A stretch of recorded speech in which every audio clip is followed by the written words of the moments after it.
I'm just like, oh Was my it god. last night? Last night, you asshole. No, when I was 4 and I saw it the first Oh. time. Yeah, last night I'm like, oh god, god. Anyway, no, no. When I was 4, I just fell apart when I saw that part, and I'm like, oh my god, his mother died protecting him. I just remember my brothers laughing at me, making fun of me and shit because I was crying so hard. My mom's trying to Those console me. mean bastards. I'm telling you, man. Bo especially, you can imagine how he launched in on that like a predator. And just like weakness, he detected weakness and he launched. It's like, my God, what can you do under these circumstances? How did I not become a serial killer? Anyway, my mom was trying to, comfort me and shit. I'm like, no, no. And so last night was the first time my son watched it. And he got sad for sure. It's like You get all teary-eyed. yeah, it's the Merry Christmas movie designed to make you sad. Yeah. The Bambi Dumbo Christmas movie. Yeah, totally. Yeah, I think maybe I have seen it. Nestor? Oh, it's good, but yeah, like I said, you just have to couple it with something. Like you said, Christmas Story would be a good like follow up because Nestor's only about 25 minutes long, 25 minutes. It's a shorty. But yeah, it needs an immediate Yep. an immediate We watched balancer. Huh. It's a Wonderful Life last night. We did too. That's why I was gonna call. We were gonna do maybe like towards the night before cast, but I like you, I got on it, and once you get into that movie, dude, it's hard to pull away. It's a Yeah, good each time I watch it, it seems a little more in depth. yes, yeah, it's true. You know, Multiple viewings reward you with it's that. like you pick up on little details and nuances. It's as I've gotten older and become a dad and all that, all this shit. Um, Yeah, we were just saying how it's more real now than it has been in a long time. The way yeah, things are going, you know. yeah, man. I mean, you see how the desperation in him, the anguish, like each turn of the road for him. He like when he gives up going to college in order to save the building and loan, right? Yeah, he never gets a break. No. So his life, we're like every time he sees Sam Wainwright, especially one of those not the last, yeah, the last time he sees him, he's with that, his woman he's got the diamond brooches in her hats and all the shit, and they get up and they get into that big ass stretch like limo. Yeah, and He kicks the door of his own. He's like, fucking pile of shit. Bam! Kicks the door. And, or like that moment when he comes home and, he's been with Uncle Billy and he's just fucking desperation is reeking out of him. He walks into his house and all that shit. And he sits down and he starts kissing his son really hard.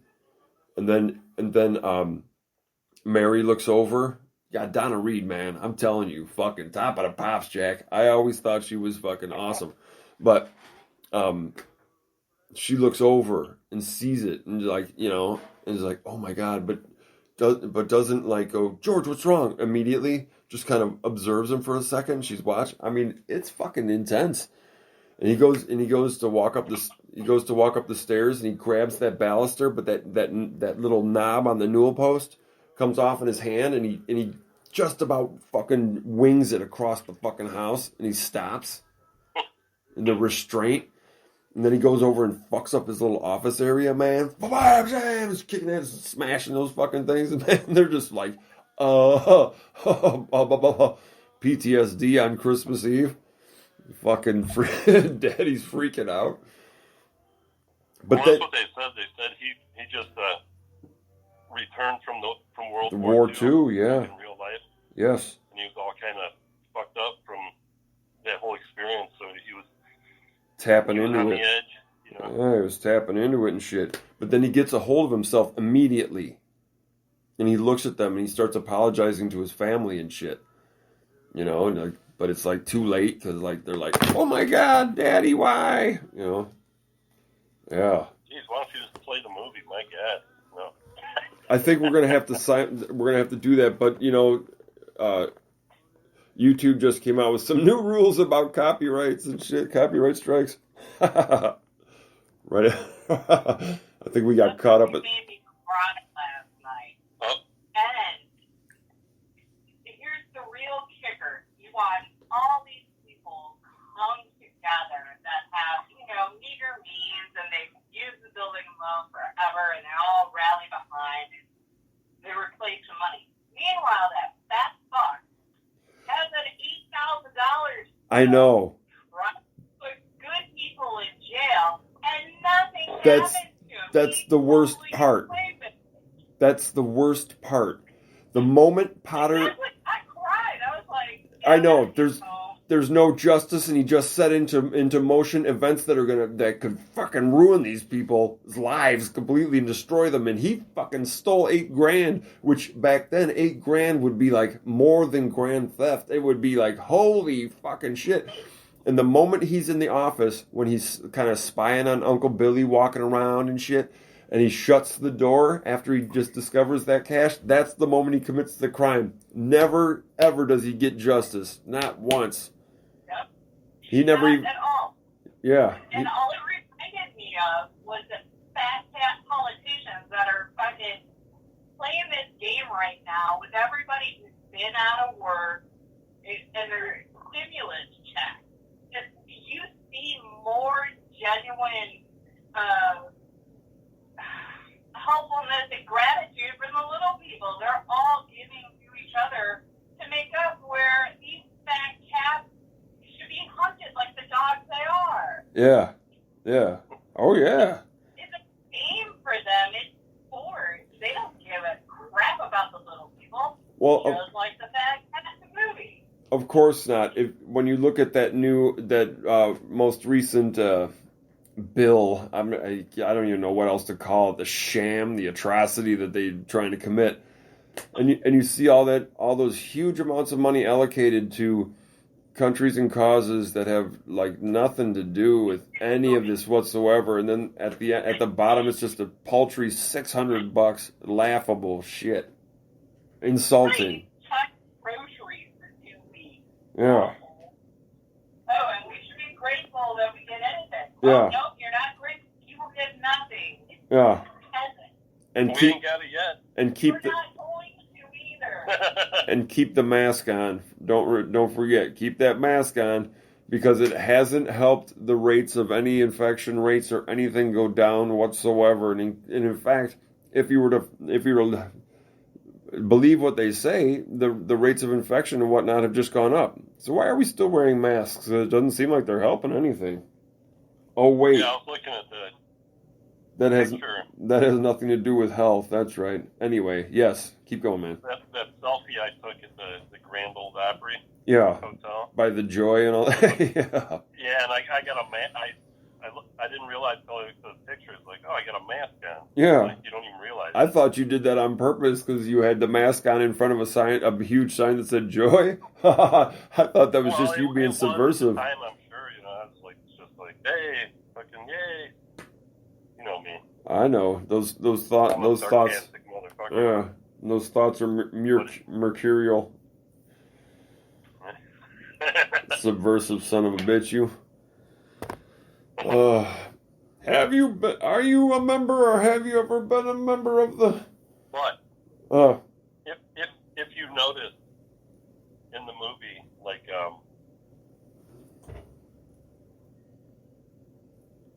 trying to think when it is. Well, anyways, he goes in the office, and it's after his dad dies. It might be towards the end or at some point when they lose the money, or and they show a sign on the wall that it was like a quote from his dad, or a picture of his dad with a quote, and it says, "The only thing you can take with you is what you've given," and that's like the whole basis of the movie. You know, it's like it's not about what you get in life; it's about, you know, what you give is going to be remembered. You know, what you keep for yourself, who the fuck's going to remember that? Yeah, one man's Nobody. They don't give a fuck. You know. one man's life touches so many others, like Clarence tells him. Yep. Yeah, man. Well, and it's amazingly displayed when in that whole sequence where he wishes he'd never been born, and he goes, you know, it's just fucking everything is just topsy-turvy on his ass. Jesus, what a hellscape that would be.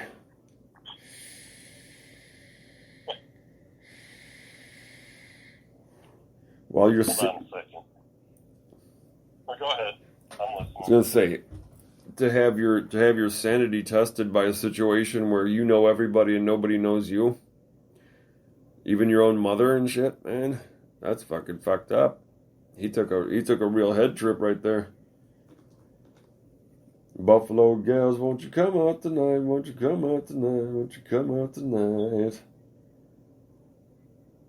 And dance by the light of the moon.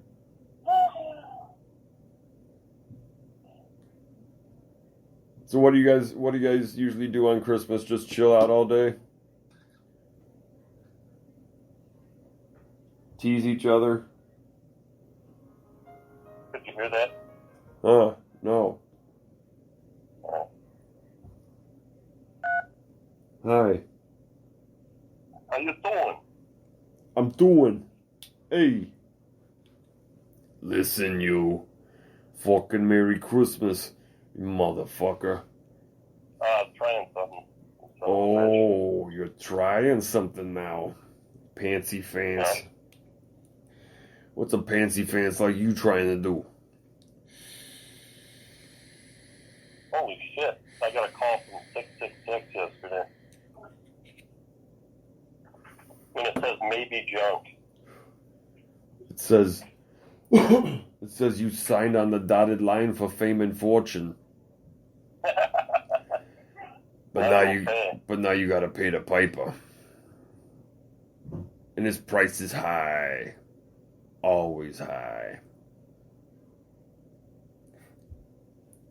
Read the fine print before you sign. Oh, wait. Hey, 412. listen, fuck that. Joy to the world, goddammit. You dirty little shit sacker. Got one of these goddamn little suction cup dealies that's supposed to hold your... Yeah, this phone's fucking worthless. You like it. So what are you going to do for the rest of the day? I'm gonna smack it around for a while. Hey, don't be rude. Listen, it's Christmas Day. Don't be rude like that today. Today of all days. No, we're just gonna chill. My better half has begun to prepare the meal. We're gonna have we're gonna have some spiral ham, honey glazed spiraled ham, green bean casserole.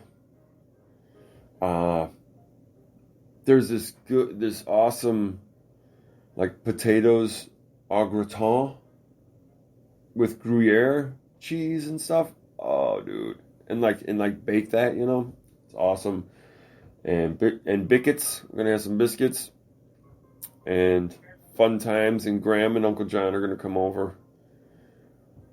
Yeah? Yeah. Chill. Is that her brother? Yeah. John? Yeah. her mom and